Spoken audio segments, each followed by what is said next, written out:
my grand total that I pay a year comes out to be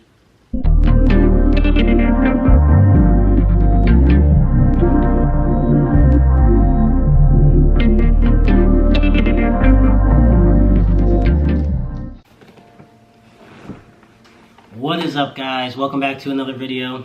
I'm trying so hard to make my voice sound a little more excited because I promise you, like, I have no complaints in life, but like every single time I do an intro on my YouTube channel, it just sounds so dull because my voice is just super monotone, and I'm trying to work on it, but just please bear with me. I promise I'm a happy guy. If you're watching this video, it's because you want to know how much it costs to transition, female to male specifically, and y'all asked, so I'ma deliver, because this channel is for me because I like to document my life and it gives me something to look back on in the future, but it's mostly for you guys because a lot of people ask me questions in regards to my transition, and I don't think it's right to just hide all that information because I want everybody to have a successful transition just like me, and I want people who are not transitioning and who just want to learn, I want to be able to be one of the people that give you guys the information you're looking for.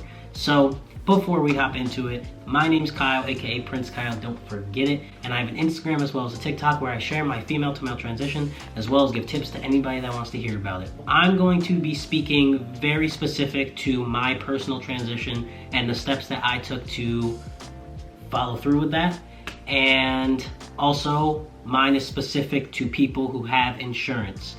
There are other ways to transition and pay for your transition, but mine specifically, I've only ever used insurance because I've either always had a full-time job that offered the insurance, or in the beginning of my transition, my mom was very kind to let me go through her insurance and pay for some of the things I needed to in my earlier stages of Who is beeping a horn? In my earlier stages of my transition. So I will start by saying that I have cdphp. Now, cdphp is a very common and I would say relatively good insurance to go through. They are pretty trans friendly because they cover a lot, I will say that. So I'm going to start from the beginning of my transition and go all the way through to where I'm at now. And then at the end, I will give you a grand total of how much I pay a year for my transition. Also, I want to say I'm not trying to brag about how much I pay or how little I pay. This is just to be as informative and transparent as I could possibly be so other people know exactly what the approach is that I took, and maybe it's an approach that they will be able to take for themselves. So again, I typically don't even really talk about money like that, but I think that this is very important, and it was a highly requested video. First, in order to start my transition in the state of New York, I had to go to therapy to get a recommendation letter. And so my therapist, unfortunately, they did not take insurance, meaning I had to pay out of pocket for every single session that I had with that therapist. Now, he charged $50 per session, and I went bi-weekly for 3 months. So that means that I spent $100 a month, and since I went for 3 months, I spent a total of $300 for my therapy sessions in order to get my referral to start my physical transition and get testosterone. Now, you are able to go to therapy as long as you want. There was no capstone on how long I had to go. It was just whenever my therapist thought I was ready and whenever I felt that I was ready.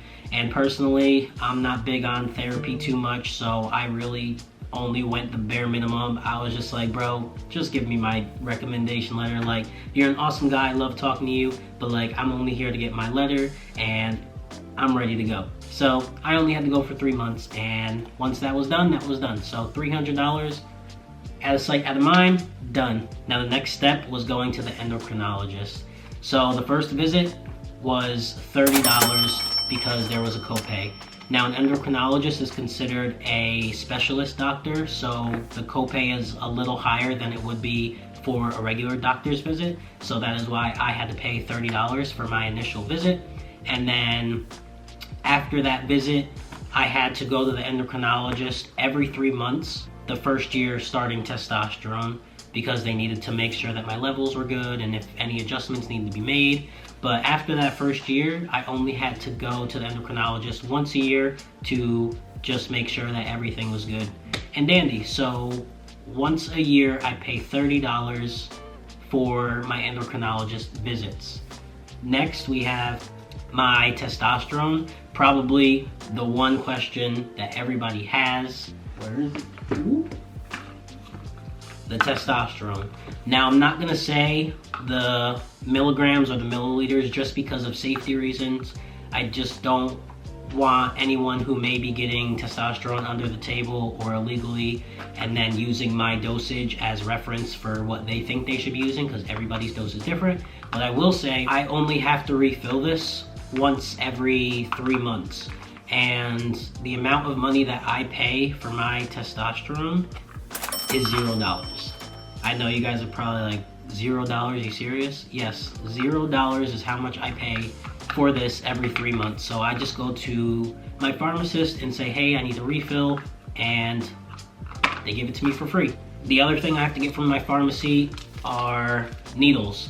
Now, I get 2 different kinds of needles. I get one to draw out the testosterone because it's a little bit thicker, and testosterone is a very thick solution. And then I inject with a smaller needle because it hurts less, obviously. So for each of these, I get about a 30 days supply worth, and I pay $4 for each supply. So $4 for 30 of these, $4 for 30 of these, and you don't need insurance to get these. You can just go in and say, hey, I need some needles, I need this size, whatever.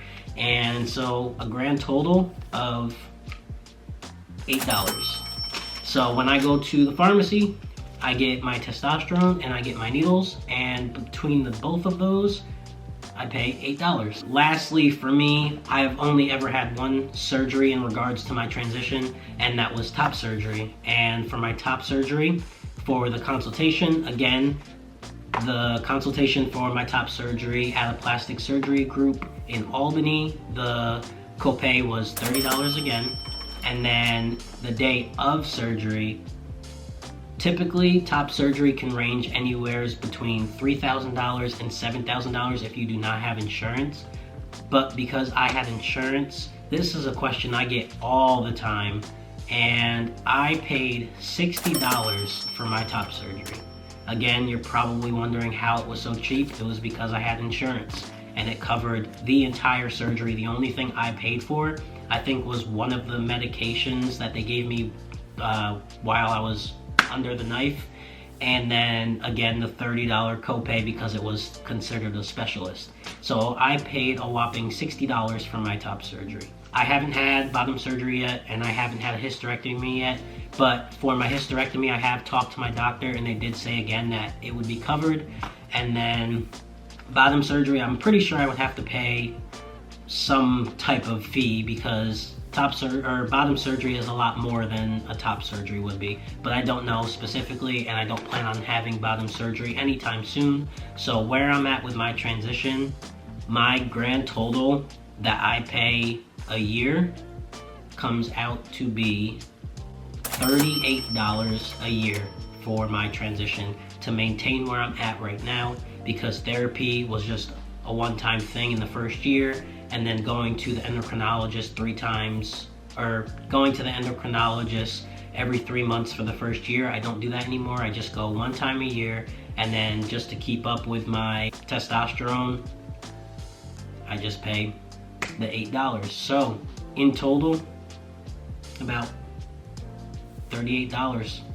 I guess a takeaway from this is I really do strongly suggest, if you are able to get on insurance, get insurance. Like, it is a lifesaver when it comes to costs of having surgery. If you're not somebody that wants to have to worry about GoFundMes or anything like that, try to get on insurance. And obviously I'm not speaking for people who may be underage and don't have parents that are willing to let them use their insurance, or for people who don't have a full-time job and their job doesn't offer insurance or anything, because there's a range of things of why people don't have insurance. It's very common. Not everybody can have insurance, I get that, but if you are able to get it, like, it is a lifesaver, and it makes transitioning so smooth. There is another route. You can go through Planned Parenthood, and it is a little more costly than if you just had insurance, but it is always another option. I personally don't know the steps that you would have to take because I didn't go through Planned Parenthood, but it is definitely an option, and it is nice to know for me because if I were to ever lose my job, I could just go to Planned Parenthood and figure it out. But another good one is Medicaid, Medicare.